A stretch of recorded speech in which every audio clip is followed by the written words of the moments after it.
Gulbert Bibberkrall. Good. Where were we? Gulbert Bibberkrall is the next one, yeah. Yeah.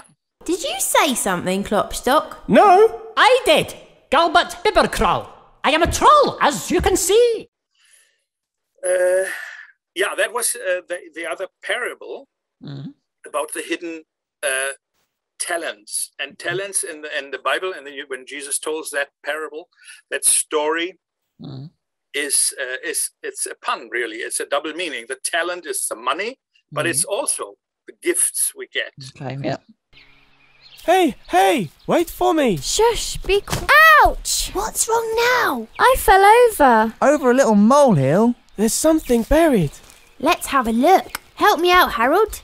Within a short time, the hedgehog and mole had uncovered the buried item. It was a little bag of gold! Hooray, we're rich! Wait, first we have to find out who this gold belongs to. I'm sure that whoever buried it here didn't want it anymore. You don't believe that, do you? Come now, let's go inside the house. So, and I must confess, with that parable, I have a little problem, because why is God angry because this guy, the last one, just, digs the money in, but the problem is, and I think that's the point of that story, which we didn't tackle because we didn't want to give an answer. We just wanted to leave the story open. But in the parable, the thing is the wrong image that this guy has of God, because he said, I knew you are a cruel man, you harvest where you have not sown and things like that. So it's the distorted image of God that led to his actions. And that's why maybe this story is important, because we all have this kind of, who is God, this angry, miserable, grumpy man up there, and he just waits until we make a mistake, and then he can, when he meets the lightning round with us and things like that. So and we wanted through our stories to convey a positive image of God, whatever you say, that the Father, and not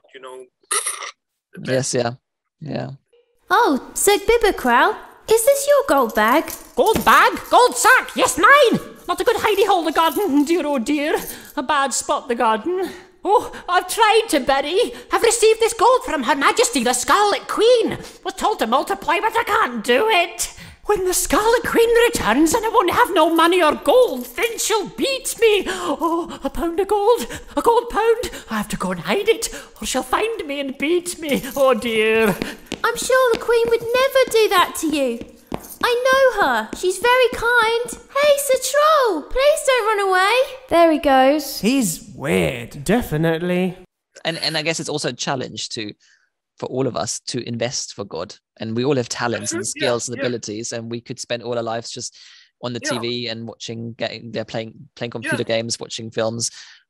But there's so much more we can do with that creativity of saying, let's not bury the talent and let's use what God has given us to bring glory to him. Yeah, and I think that's one dimension of the whole story. You have natural talents, spiritual talent, whatever you call it, and why not using it for your own good, for your own identity, but also for your fellow beings, and if you will, for the glory of God, because he has given it to you. Yeah. So that is one dimension, but not with this moral aspect. You owe something to God. This is sometimes people tend to read out the story. God has given you so much, and now it's up to you. And that is not what God wants. He is free giving. He's generous. And of course, I think, as I see him, I think he's happy if we give something back. But that is not what.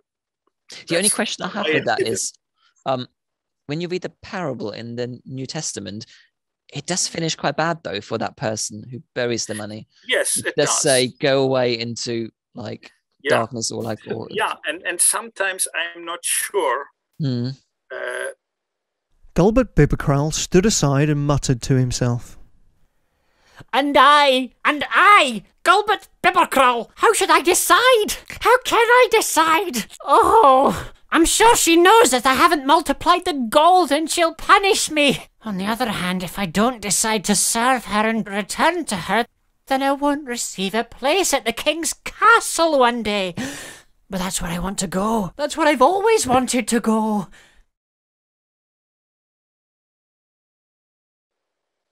I hope it's not too blasphemic to say so, but maybe it's a joke. I'm not sure. I'm not sure because maybe sometimes in the parables Jesus, overdoes it, and he says things that maybe his listeners knew. Now that's too far. No way. Okay. Just he hadn't lost the money; it's still there. But the problem is, I think, because I think most of the parables they have the point at the end, like almost like a punchline. Okay. With all due respect, but he wants to make a special point. Okay. So if he says things like, if your eye is deceiving you, just pull it out. I mean, he's not meaning that literally, but he's overemphasizing to make that point. Okay, to get attention, I guess. That is how I see it. The more I think about it, and as a theologian and historian, you keep thinking about this. Why is he saying that? And maybe it's to stress a certain point, and to point out the absurdity of some things people imagine. I'm not sure, but that is one interpretation I would like to offer. Okay. Because the problem is with us, when we read these texts, they are very old. It's like a joke. If you have to explain it, it's not funny anymore. It's not funny, for original listeners or even the readers of the first century, they got it. I'm pretty much sure about it. I cannot prove it, but that's my inkling.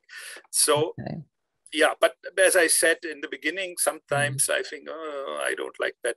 And because what people make out of it when they read it, or even in preaching, they say, if you do that, you will end up like this guy, you will end up in hell. And that is not the point. It makes it works religion, isn't it? It's not saved by grace.